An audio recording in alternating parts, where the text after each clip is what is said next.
IELTS Part 150.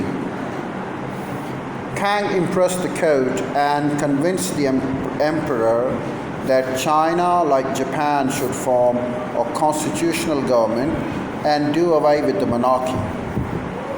On June 11, 1898, Emperor Guangxu entrusted the reform movement to Kang and put the progressive scholar reformer in control of the government. Immediately, Kang, with the help of a few other reformers, began to work on changing China into a more modern society. Within days, the imperial court issued a number of statutes related to the social and political structures of the nation.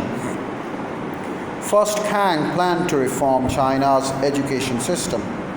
The edicts called for a universal school system with an emphasis on practical and Western studies rather than neo-Confucius orthodoxy.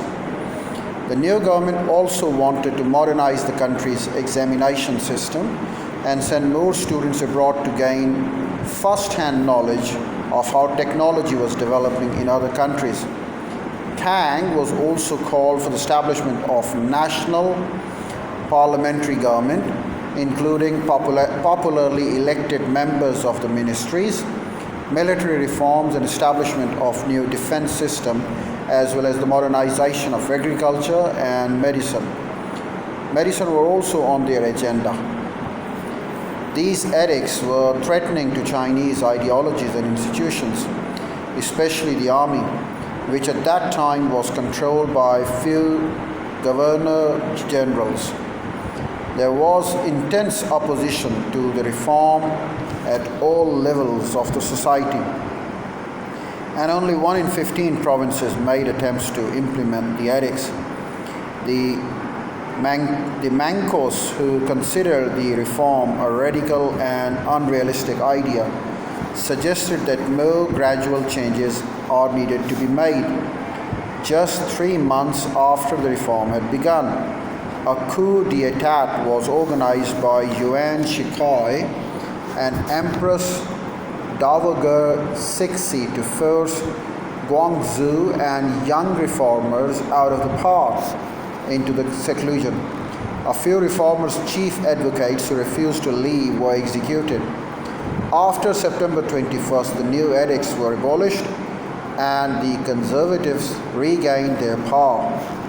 Many Chinese civilians felt that the aftermath of 100 days of reforms was more detrimental to China than short-lived failed attempt to reform. Immediately following the conservatives' takeover, the anti-foreign and anti-Christian secret societies tore through northern China, targeting the foreign concessions and missionaries' facilities. The violence of these boxer bonds provoked retaliation from the offended nations, and the government was forced to declare war on the invaders. By August, an allied force made up of the armies of 9 European nations, as well as the United States and Japan, entered Peking. With little effort, North China was occupied, and the foreign troops had stationed themselves inside the border.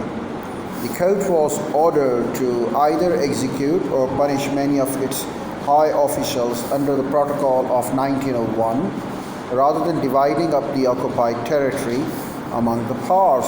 The Allies settled on open-door trade policy within a decade. The court ordered many of the original reform measures, including the modernization of education and military system. The traditional view of 100 days reform depicted Emperor Guangxu and Kongzhu Wai as heroes and Empress Dowager Cixi as the villain, who refused to reform even though the change was inevitable. However, since 100 days has turned into a cliché related to political failures, historians in the 20th century often portray Guangxu reforms as a traditional, irrational dream which could really not work there. The fact that the reforms were implemented in a matter of decades rather than months suggests that the conservative elites may have been more opposed to the immediacy of the proposed edicts rather than the changes themselves.